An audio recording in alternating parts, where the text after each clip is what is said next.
तो यार क्या हाल है। जब से KGF 3 का अनाउंसमेंट हुआ है, जो मॉन्स्टर्स कट आया था, उसको देखने के बाद तो पूरा इंटरनेट हिला हुआ है। हर कोई अपनी अलग थ्योरीज बना रहा है, हर एक का अलग कहना है कि रॉकी जिंदा है या रॉकी की कहानी उसी शिप के साथ ख़त्म हो गई। एंड जो अगर आने वाली मूवी है वो प्रीक्वल होगी या सीक्वल होगी या वो कॉम्बिनेशन होगी, दोनों चीज़ होगा। साला समझ नहीं आ रहा कि हम रॉकी की बात कर रहे हैं या मीर की बात कर रहे हैं, कि मर गया जिंदा है किसी को नहीं पता। एंड टीज़र में जो विजुअल्स हमें दिखाया वो बेसिकली KGF 1 एंड KGF 2 के ही ग्लिम्सेस थे, बट उनको जिस तरह से दिखाया है एंड जो डायलॉग्स एंड जो कैरेक्टर्स उसमें पोर्ट्रे किए हैं एंड उनको जिस तरीके से रिवर्स किया गया है, तो उससे तो ऐसा लगता है कि वो कहानी हमें KGF 2 में बताई गई थी वो शायद आधा सच है एंड पूरा सच कुछ और ही है, जो आने वाले अगले पार्ट में हमें दिखाया जाए। तो यार दोनों मूवीज़ दोबारा देखने के बाद मैंने एक फ़ैन थ्योरी बनाई है, मैं वो आपको बताता हूँ और आप मुझे बताइएगा कि कैसी है वो, कि डज इट मेक सेंस। मेरी फ़ैन थ्योरी जो है उसको स्टार्ट करने से पहले हमें ये याद करना पड़ेगा कि KGF 2 में हमने क्या देखा था। जब KGF 2 स्टार्ट हुई थी तो उसमें दिखाया था, तो जो आनंद का कैरेक्टर है जो KGF 1 में स्टोरी नरेट कर रहे थे, उनको ब्रेन हैमरेज हो जाता है due to high BP, and उसकी वजह से he is not stable enough, he is not conscious कि वो स्टोरी को आगे नरेट कर पाए। तो वहाँ पे डॉक्टर हमें इंट्रोड्यूस करते हैं उनके बेटे से, एंड जो विजेंद्र का कैरेक्टर है। यार ये सब सुन के कुछ दाल में काला नहीं लग रहा।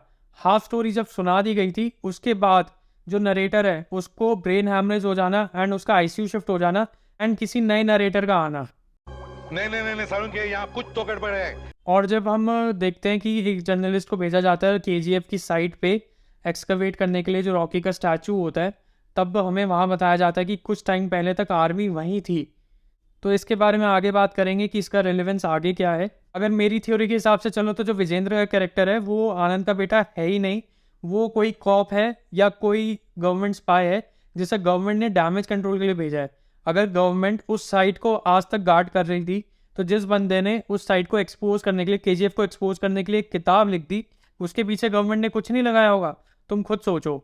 एंड ताकि वो पूरी बात बाहर ना आ जाए एंड जिन लोगों को आधी बात पता लग गई है वो उसके बारे में खुद रिसर्च करके कुछ नया ना जान ले, उसको डैमेज कंट्रोल करने के लिए ही प्रकाश राज के कैरेक्टर को विजेंद्र को भेजा गया है।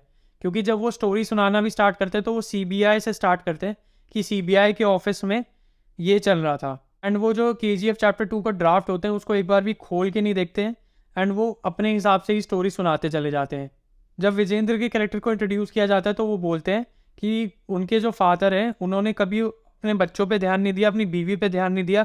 उनके बच्चों की एक भी फ़ोटो, उनके बीवी की एक भी फ़ोटो कभी उनकी लाइब्रेरी में या कभी उनके आसपास भी नहीं मिली। तो उसका मतलब है शायद वो दोनों एग्जिस्ट ही ना करते हों। अगर मान भी लेते हैं कि उनकी बीवी भी एग्जिस्ट करती है, उनका बेटा भी एग्जिस्ट करता है, तो विजेंद्र के हिसाब से तो उसके पापा ने कभी उस पर ध्यान नहीं दिया, तो वो पूरी स्टोरी KGF की उनको कब सुनाएंगे। तो बिना बुक को पढ़े वो पूरी KGF की स्टोरी कैसे बता पा रहे हैं। एंड जैसे टीजर में दिखाया कि जो प्यून होता है वो भी बोलता है कि जो बुक में लिखा है सर आप वो पढ़ के बताइए, कुछ भी मत बोलिए। तो यार मुझे तो लग रहा है कि जो नरेटर है, जो यहाँ पे विजेंद्र का कैरेक्टर है, उसी में कोई घपला है। तो मेरे हिसाब से क्या हुआ होगा कि जो रॉकी का कैरेक्टर है वो इतना अच्छा है मैनिपुलेट करने में, इतना अच्छा बिजनेसमैन है, उसने रमिका सेन के साथ एक डील क्रैक की होगी जिसमें वो रमिका को हेल्प करेगा इंडियन इकोनॉमी को हेल्प करने के लिए। क्योंकि 1980s एंड 1990s का टाइम जो था उसमें गोल्ड क्राइसिस चल रहा था पूरे वर्ल्ड में, एंड सबसे ज़्यादा सोना किसके पास था? रॉकी के पास। एंड रमिका को क्या चाहिए था? सोना, उस क्राइसिस से बाहर आने के लिए। हो सकता है चैप्टर 3 में ये भी दिखाया जाए आर्मी जो गार्ड कर रही थी वहाँ पे आज तक, वहाँ पे माइनिंग ऑलरेडी और चल रही हो ताकि और सोना वहाँ से एक्सट्रैक्ट किया जा सके। एक बात और, रमिका और रॉकी के जो रिलेशन था वो दिखाया तो हमें गया था कि दोनों आपस में बहुत ज़्यादा एक दूसरे को नफरत करते हैं। एंड जब रॉकी को वॉर्न किया गया था रमिका की सरकार आने से पहले, तो रॉकी ने कहा था औरत अगर क्रोधित हो तो हाथ नहीं उठाते, उसका श्रृंगार करके, पूजा करके उसके आगे हाथ जोड़ते हैं। तो यार इसका मतलब तो यही है कि रॉकी और रमिका सेन ने हाथ मिला लिया था एंड में। एंड ये सब जो स्टोरी हमें सुनाई गई कि रॉकी मर गया, वो रॉकी को बचाने के लिए इंटरनेशनल क्राइम्स जो उसने करे थे 1978 टू 1981 में, उससे बचाने के लिए, या तो पेपर्स में उसे शो कर दिया होगा कि ही इज़ डेड। अगर किसी बंदे को डेड ही डिक्लेयर कर दो तो उसको क्या ही CIA वाले ले जाएंगे, तो क्या ही अदर 16 कंट्रीज वाले कर लेंगे। तो यार जो रॉकी ने कहा था वो उसने किया, वो इस दुनिया का सबसे पावरफुल आदमी बना। तो यार ये मेरे दिमाग की उपज है, तुम लोगों को इसको सीरियसली लेने की कोई ज़रूरत नहीं है। दोनों मूवीज़ देखने के बाद जो मुझे लगा कि आगे का प्लॉट क्या हो सकता है या आगे की कहानी क्या हो सकती है, वो मैंने आप लोगों के साथ शेयर करी। तो यार अगर ये वीडियो आपने यहाँ तक देख ली है तो लाइक करो, शेयर करो एंड सब्सक्राइब करो इस चैनल को। और कमेंट्स में बताओ कि आपको क्या लगता है मेरी थ्योरी कितनी सही है कितनी गलत है, एंड जो सबमरीन वाली थ्योरी वो ज़्यादा बेटर है या जो मैंने आपको थ्योरी बताई वो ज़्यादा बेटर है। मैं मिलता हूँ यार आपको नेक्स्ट वीडियो में। Until then thank you so much for watching.